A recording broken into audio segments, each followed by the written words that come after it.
Money's important for a lot of reasons. It's a scorecard. How well did I do? How much did I make? How much did the company make? When I have a meeting, I don't waste time. It's quick, short, to the point, and we don't play games. We are going to have to get you down to 120, or I don't think this thing's going to work. Push your teammates to be better performers. Just had a third one. Let me see it. Let me see it. Jack, why do you like this better than what you had? Let me just see what you had. Just keep pushing them, pushing them. You don't want to drive them over the edge, but push them as far as you can. All right, good. Now, let's you and I come into the office. There's only so many hours in the day. The quicker you are, the more you can get done. But you have to be able to separate yourself. The fact is, you need to separate yourself from the pack. I mean, the pack is the pack for a reason. That's why they're in the pack. Absolutely. It's a terrible expression. And there's nothing wrong with it. I mean, you know, they could be happier than you and I, perhaps, okay? But the fact is, you have to be able to separate yourself from the pack. You know, there's a story that my father told, and he thought it was a great, funny story. I didn't. And it was about a man who wanted to start a cola company. And he started it, and he called it 3-Up. And you know where this is going. Yes. And then he failed. He went bankrupt. He went out of business.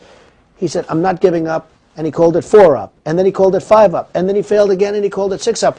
And ultimately, he said, I quit. I give up.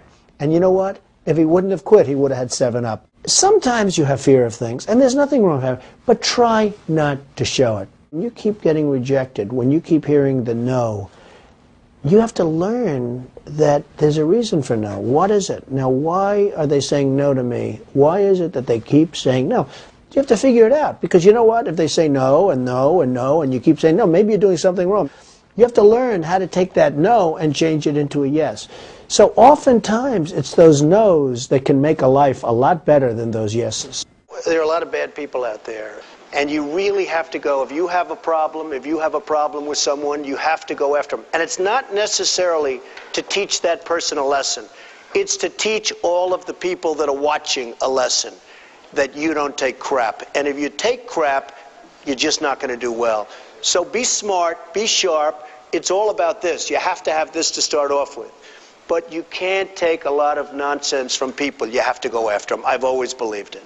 But being an entrepreneur is a special talent. Because I really have a theory that some people are not destined to make a lot of money, and that's fine, and they can be very happy. In fact, they can be much happier by not. Those people shouldn't be, because they'll ruin their lives. I mean, they'll go and they'll put up their house, and they'll mortgage their cars and everything else they own, and they'll go into business, and they shouldn't necessarily be in business. Not everybody is meant to be a business person. You have to be able to size up your opponent. I call them an opponent because when they're on the other side of the table, that's what they are. They're an opponent. If you can't do that, then it's called get a job. I don't know if you know any golfers in the room, but Gary Player was a very small guy as an individual, and yet he was a great golf champion. And it was the first time I've heard it. I'm sure it's been used by others, but it's the first time he said, the harder I work, the luckier I get. Now, you had somebody that was half the size of everyone else, and he won, I think, 9 majors and many, many golf tournaments, and he's beating these big, strong guys. He would work from early morning till late night, exercising and push-ups and hitting golf balls. And he said that expression, the harder I work. He won the U.S. Open, and they interviewed him. And he won by 1 stroke. He had an unbelievable shot at the end, and he said, the harder I work, the luckier I get. I've never forgotten that. That was many years ago.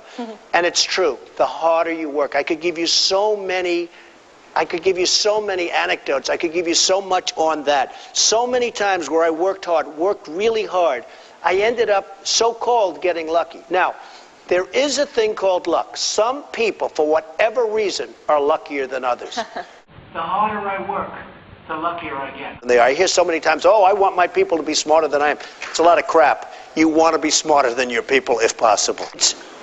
You just never, ever quit. There are a lot of ways to make money today, far more than you could have made, in my opinion, 2 years ago.